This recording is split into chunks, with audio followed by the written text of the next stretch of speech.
हमारे देश का भगोड़ा जिसे इंग्लैंड से वापस लाने की बहुत कोशिश दिखाई देती है, होती नहीं है। नाम विजय वित्तल Mallya.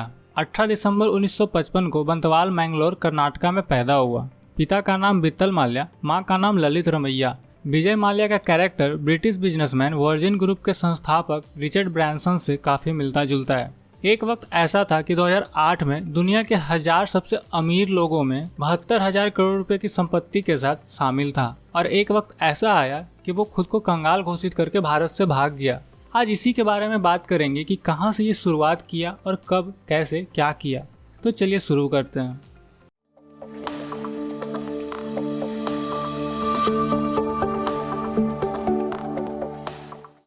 Number 1, Mallya's early life. Vijay Mallya के पिता वित्तल माल्या जो कि यूनाइटेड ब्रेवरीज के चेयरमैन थे, जो कि 1947 में सिर्फ 22 साल की उम्र में इस कंपनी के डायरेक्टर बन गए और उसके 1 साल बाद चेयरमैन।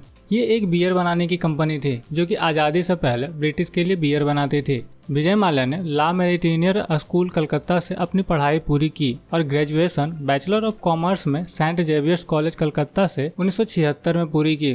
लेकिन ट्विस्ट इसी में है। कहा यह जाता है कि इसने कॉलेज जाने के लिए नॉर्मल पब्लिक ट्रांसपोर्ट बसेज ट्रैम्स का यूज किया था। इसमें थोड़ा सा डाउट तो लगता है क्योंकि कॉलेज इतना महंगा, काम रईसों वाले और बात गरीबों वाले।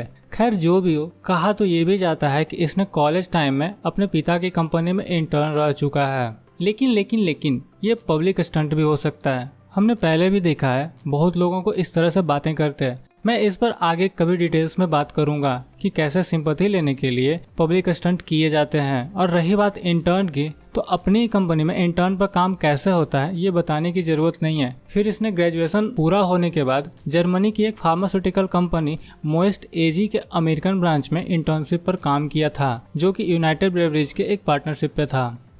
नंबर 2, कोई चाहे कुछ भी बोले लेकिन पूरा खानदान रईस था। विजय माल्या के पिता ने 3 शादियां की।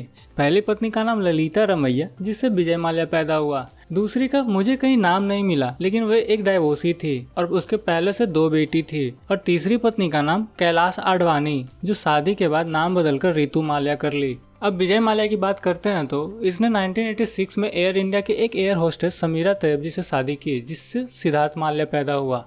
उसके साल भर बाद ही दोनों डाइवोर्स ले लिए। फिर 1993 में रेखा नाम की महिला से शादी किया, जो इसकी बचपन का प्यार और पड़ोसी भी थी। लेकिन वो भी पहले से 2 बार डाइवोर्सी थी। और उसकी एक बेटी लीला और एक बेटा कबीर पहले से था। लीला को तो विजय माल्या ने अडॉप्ट कर लिया, लेकिन कबीर को कौन है तू। विजय माल्या और रेखा के 2 बेटी हुई, जिसका नाम लीना और तान्या है। अब विजय माल्या तीसरी शादी की तैयारी में लगा हुआ है और प्रेजेंट गर्लफ्रेंड किंगफिशर एयरलाइंस की एयर होस्टेस रह चुकी पिंकी लालवानी है। Number 3, businesses of Vijay Mallya. अपने पिता के मरने के बाद विजय माल्या ने 1983 में सिर्फ 28 साल की उम्र में यूनाइटेड ब्रेवरीज ग्रुप को टेक ओवर कर लिया था। ये बात बिल्कुल सही है कि विजय माल्या ने बिजनेस को बढ़ाने के लिए बहुत ज्यादा मेहनत किया था। उसे मालूम था कि इंडियन कस्टमर्स क्या चीजों और कौन सी बातों से अट्रैक्ट होंगे। इसीलिए उसने अपने इमेज ऐसी बनाई थी कि अगर किसी को उसके जैसा एक अय्याश बनना है तो शराब पीना स्टेटस सिंबल ही बताया गया। उसने यूनाइटेड ब्रेवरीज ग्रुप को 60 कंपनीज के साथ पार्टनरशिप करके मल्टीनेशनल कंपनी बना दिया। ये एक स्पिरिट अल्कोहल कंपनी थी, जो कि विजय माल्या ने इसको एक्सपांड करके रियल एस्टेट, फर्टिलाइजर्स और एविएशन इंफ्रास्ट्रक्चर जैसे बिजनेसेस करने लगा। 15 साल में इसी कंपनी के 64% अर्ली टर्नओवर इंक्रीज हो गया। उसके बाद माल्या ने वर्जर पेंट्स एक्वायर किया। फिर Mangalore chemicals and fertilizers in 1990, the Asian Age newspaper और film magazine Cine Blitz. United Breweries एक स्पिरिट कंपनी थी। हर स्पिरिट कंपनी के अलग अलग ब्रांड्स के बियर, रम, विस्की मिलते हैं और इस कंपनी के कुछ फेमस ब्रांड थे: द किंगफिशर, मैकडॉवेल, हैंकिंस, Royal Challenge, Signature, Black Dog. लेकिन इसमें सबसे ज्यादा फेमस है किंगफिशर। एक टाइम था कि इंडियन मार्केट में पूरी अल्कोहल इंडस्ट्री में 50% शेयर सिर्फ किंगफिशर का था और इसे 52 और कंट्रीज में बेचा जाता था। इसका बिजनेस सिर्फ इतना ही सीमित नहीं था, और भी दूसरे बिजनेसेस में इन्वेस्ट किए हुए था, जैसे कि Kingfisher Airlines, F1 racing team Force India, Indian league team, East Bengal football club, Kingfisher Derby team, Sanofi Indian pharmaceutical company, Bayer Crop Science Limited fertilizer company, United Racing and Blood Stock Breeders Limited horse racing team, VJM investments private limited investing company, Shaw Wallace and company, IPL team, motor sports association of India, Four Seasons Wines Limited. बहुत सारे company इन्होंने launch किए या फिर acquire किए थे। Number 4, Kingfisher airlines. कहा जाता है कि किंगफिशर एयरलाइंस विजय माल्या का ड्रीम प्रोजेक्ट था, लेकिन यही प्रोजेक्ट इसके पूरे एम्पायर को ले डूबा। फ्लाई किंगफिशर 2003 में रजिस्टर हुई और 9 मई 2005 को कंपनी स्टार्ट हुई। विजय माल्या के बेटे सिद्धार्थ माल्या के 18th बर्थडे के गिफ्ट के तौर पे ये कंपनी स्टार्ट हुई थी। इसने 4 एयरबस A320 खरीदा और Mumbai to Delhi commercial flight start हुई और 3 सितंबर 2008 को पहली international commercial flight Bengaluru to London start हुई। लेकिन कहते हैं ना कि इंसान का जो काम है और उसको जो करना आता है वही करना चाहिए। 2005 से 2006 में इसको लॉस हुआ, लेकिन 2007 में इसने एयर डेक्कन को एक्वायर किया जो कि ऑलरेडी लॉस में चल रही थी। कंपनी को 3 लगातार सालों में 1000 करोड़ रुपए का लॉस हुआ। कहाँ मिस्टेक हो रही थी ये समझ पाना मुश्किल है, क्योंकि दिसंबर 2011 तक तो किंगफिशर एयरलाइंस का इंडिया डोमेस्टिक मार्केट में सेकेंड लार्जेस्ट शेयर था, फिर भी लॉस पर लॉस। 2012 की शुरुआत में एयरलाइन ने 7000 करोड़ रुपए का टोटल लॉस किया। फिर क्या,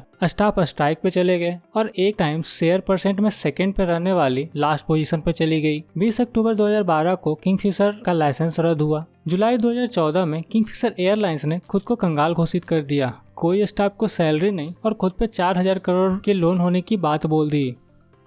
number 5, Bollywood actress link with Kingfisher. Kingfisher calendar Bollywood के लिए और हॉट मॉडल के लिए पूरे इंडिया में बहुत ज़्यादा फेमस थी। बॉलीवुड एक ग्लैमरस दुनिया है और इसके चक्कर में बहुत सारे गलत सही काम किए जाते हैं। ये मत समझना कि मैं किसी पर कमेंट कर रहा हूँ, लेकिन पुरानी कुछ तस्वीरें और कुछ न्यूज ये दिखाते हैं कि मौके का फायदा कैसे उठाया जाता है। 2000 के शुरुआत में ये समझा जाता था कि किंगफिशर कैलेंडर में सुपर मॉडल बनकर फीचर हुई तो बॉलीवुड में एंट्री कंफर्म। अब पीछे क्या क्या होते होंगे, खैर आपको कुछ एक्ट्रेस, फेमस एक्ट्रेस के नाम बताता हूँ। जैसे दीपिका पादुकोण 2006 की कैलेंडर गर्ल। इनका सिद्धार्थ माल्या के साथ रिलेशनशिप की खबरें थी। बाद में ये न्यूज आई कि दोनों बहुत बुरे तरीके से अलग हो गए थे। अब ये कहाँ तक सही है आप खुद सोचो। फिर ये इनका फोटो आया। कैटरीना कैफ 2003 की कैलेंडर गर्ल। 2006 के बाद तो किंगफिशर का खुद का टाइम खराब आ गया, दूसरों को स्टार क्या बनाएंगे। लेकिन नरगिस फाकरी 2009 के सुपर मॉडल, याना गुप्ता 2003 की कैलेंडर गर्ल, ईशा गुप्ता 2010 की कैलेंडर गर्ल, लीजा हेडन 2011 के कैलेंडर गर्ल, सोनाली राउत, टीना देसाई, पूनम पांडे, सयामी खेर, ये सब कुछ फेमस मॉडल हैं जो बाद में जाके एक्ट्रेस बनी।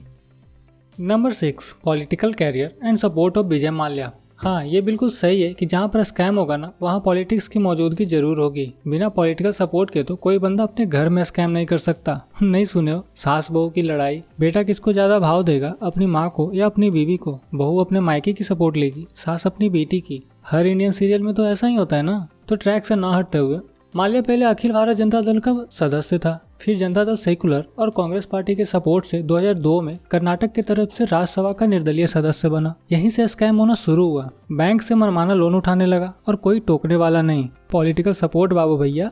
इसी से किंगफिशर की शुरुआत की और वो अलग बात है कि डूब भी गई। फिर दोबारा 2010 में जनता दल सेकुलर और बीजेपी के सपोर्ट से फिर से कर्नाटक से ही राज्यसभा का निर्दलीय सदस्य बना। इस बार बीजेपी ने कांग्रेस को हराने के लिए माल्या को सपोर्ट कर दिया, क्योंकि माल्या निर्दलीय उम्मीदवार था। 2 मार्च 2016 को माल्या लंदन भाग गया। उस टाइम केंद्र में बीजेपी की सरकार थी। तब राहुल गांधी ने आरोप लगाया कि बीजेपी ने माल्या की मदद की है भागने में। अब ये सोच रहा हूँ कि इन दोनों में से किसकी गलती मानूं। एक स्कैम करने में हेल्प किया, ये प्रूव्ड है, और दूसरा स्कैम करके भागने में हेल्प किया, ये आरोप है। और आरोप वो लगा रहा है जो स्कैम करने में हेल्प किया। Number 7, Mallya is super religious. जी हाँ, आपने बिल्कुल सही सुना, ये बहुत बड़ा रिलीजियस पर्सन है। और मैं इस पॉइंट को इसलिए कवर कर रहा हूँ क्योंकि इसमें कुछ ज़्यादा इंटरेस्टिंग बातें हैं। आप इसी से अंदाजा लगा लो कि 2005 में खबर आई थी कि 42 दिन का सबरीमाला उपवास हर साल रखता था और उपवास के टाइम सिर्फ काले रंग का कपड़ा ही पहने रहता था। ये श्री श्री रविशंकर और आर्ट ऑफ लिविंग फाउंडेशन का फॉलोवर भी था। ये 3 जगह हमेशा जाया करता था, तिरुपति के भगवान वेंकटेश्वर, सबरीमाला अयप्पा और कुके सुब्रमण्या। इसने 59th वर्ष 2012 में 3 kg सोने की ईंटें वेंकटेश्वर मंदिर तिरुमाला को दान दिया। 2012 में ही 80 लाख के गोल्ड प्लेटेड दरवाजे कुके सुब्रमण्यम में दान दिया और ये सब दान उस वक्त दिया जब किंगफिशर एयरलाइंस डूब रही थी। कहा यह भी जाता है कि इसने मंदिर के गर्भगृह के लिए 32 kg सोना, 1900 kg कॉपर दान दिया उसके छत के लिए। वैसे इसने जितने भी एयरक्राफ्ट खरीदे वो सबसे पहले तिरुपति मंदिर आती थी, भगवान वेंकटेश्वर के पास। Number 8, noted for his success biding.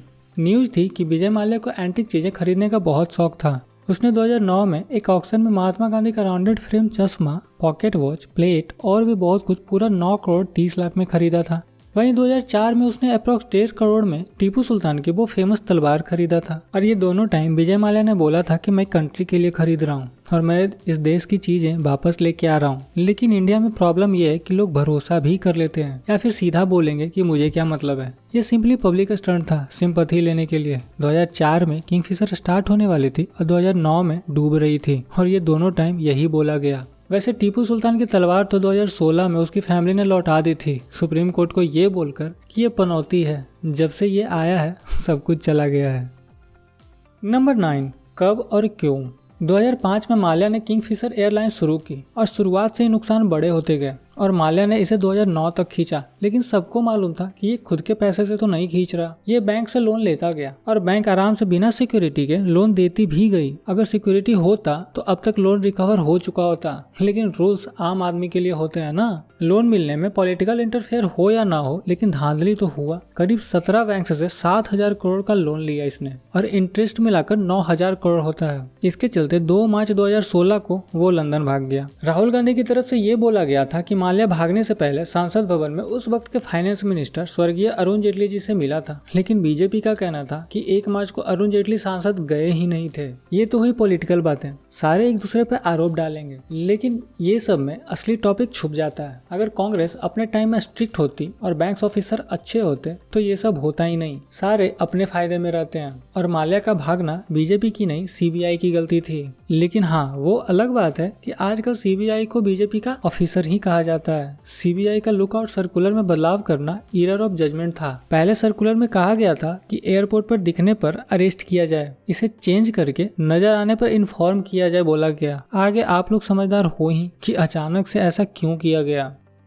Number 10, Ferrari for $5,000 loan. 2012 में विजय माल्या ने न्यूयॉर्क सिटी बैंक जाकर वहां के लोन ऑफिसर को बोला कि मुझे अर्जेंट इंडिया जाना है मीटिंग के लिए, मुझे $5,000 की जरूरत है और सिक्योरिटी के तौर पर मेरी फेरारी रख लीजिए। सारे ऑफिसर सरप्राइज थे। सारे फॉर्मेलिटीज के बाद माल्या इंडिया चला गया और 2 हफ्ते बाद फिर वापस आकर $15 एक्स्ट्रा इंटरेस्ट के साथ अपनी फेरारी ले ली। तो ऑफिसर ने पूछा कि मैं आपके बारे में मालूम किया था, आप मल्टी मिलियनर बिजनेसमैन हैं, तो आपने ऐसा क्यों किया। तो माल्या बोला कि तुम ही बताओ, इस शहर में 2 हफ्ते के लिए $15 में कहाँ पार्किंग मिलती है और बिल्कुल सही सलामत। लेकिन इससे ये नहीं कि विजय माल्या एक लीजेंड था। जोक्स अपार्ट, ये स्टोरी बहुत सारे लोगों पर बेस्ड है। कभी इटालियन, कभी चाइनीज, तो अब इंडियन। गाड़ी का नाम भी चेंज होता रहा, कभी रोल्स रॉयस, कभी बेंटली। हाँ, न्यूयॉर्क सिटी के बैंक्स कभी भी वो $15 के छोटे इंटरेस्ट पर लोन देगी, ये पॉसिबल नहीं लगता। इस वीडियो में बस इतना ही। आप बताना कि आपको विजय माल्या के लिए क्या लगता है, नेगेटिव या पॉजिटिव। क्योंकि ये स्कैम करके भाग तो गया, लेकिन हमारे खराब सिस्टम का पूरा फायदा उठाया और अभी तक इसी कारण से बचा हुआ भी है। समझदार तो था, काफी समझदार। खैर जो भी हो, अगर आपको ये वीडियो पसंद आया तो लाइक जरूर करना और हाँ, शेयर भी। और ऐसी वीडियो और देखने के लिए चैनल को सब्सक्राइब करके हमारे साथ बने रहिए।